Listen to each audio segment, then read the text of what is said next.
Assalamualaikum warahmatullahi wabarakatuh. Alhamdulillahi rabbil alamin. Wassalatu wassalamu ala ashrafil anbiya'i wal mursalin wa ala alihi wa sahbihi ajma'in, amma ba'du. Puja dan puji syukur mari sama-sama kita panjatkan kehadirat Allah subhanahu wa ta'ala yang telah melimpahkan rahmatnya dan inayahnya sehingga kita dapat bertemu kembali di bulan suci Ramadan ini.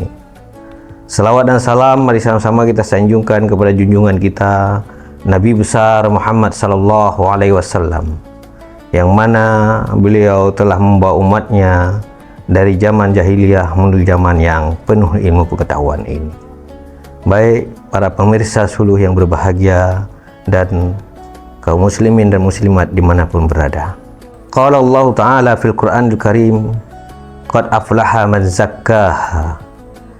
Sungguh beruntung orang-orang yang telah mensucikan diri.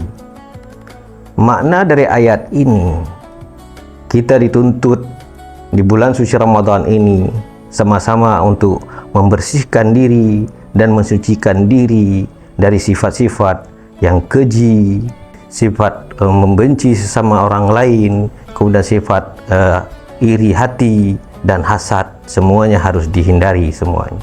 Karena di bulan penuh rahmat ini dan bulan penuh pengampunan ini, kita mari sama-sama mensucikan diri kita dengan bertakwa, dengan mengamalkan amal-amal soleh, apalagi di bulan suci Ramadan ini.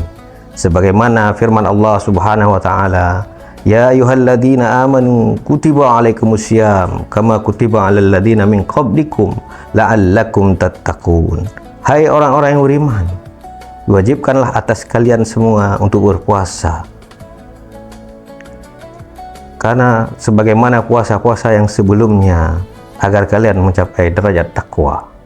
Di sini puasa sebuah momentum kita yang pertama, bukan sekedar hanya menjaga diri, menahan dari lapar dan haus, akan tetapi semua hal-hal yang tidak diinginkan, hal-hal yang diharamkan oleh Allah Subhanahu wa ta'ala, kita jauhkan di bulan suci Ramadan ini.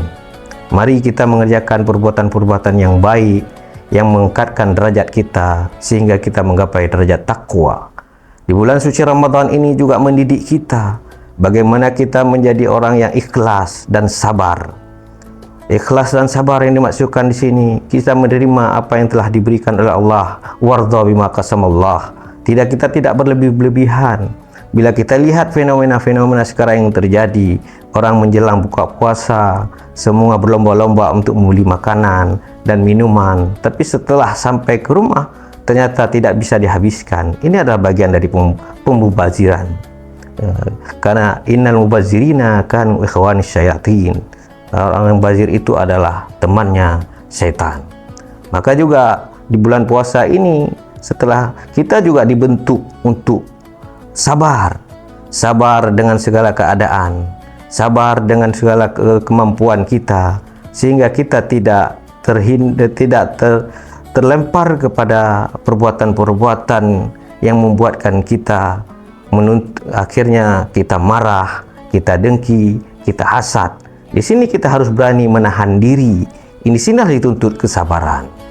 Dan di bulan suci Ramadan ini juga kita untuk menggapai derajat takwa, kita sangat dituntut semua perbuatan-perbuatan harus dilakukan mengarah kepada ketakwaan kita kepada Allah Subhanahu wa ta'ala. Karena takwa inilah yang mengantarkan kita sukses di bulan puasa ataupun tidak. Tanda-tanda kita mendapatkan orang-orang yang sukses di bulan puasa, kita lihat bukan di bulan puasanya, tetapi setelah bulan puasa. Bagaimana, apakah setelah bulan puasa amal-amalan yang sudah dilakukan di bulan puasa ini masih tetap berlanjut atau bahkan tidak dilanjutkan lagi? Yang dulu misalnya sering mengadakan sholat jamaah, baca Al-Quran dan ini, tapi setelah bulan puasa hal-hal itu menjauh dari kita, itu berarti kita belum sukses dan belum lulus di bulan suci Ramadan ini. Dan kita mengharapkan semua amalan-amalan yang kita lakukan ini diterima oleh Allah Subhanahu wa taala dan kita mendapat derajat takwa. Baik, terima kasih. Akhirul kalam, wassalamualaikum warahmatullahi wabarakatuh.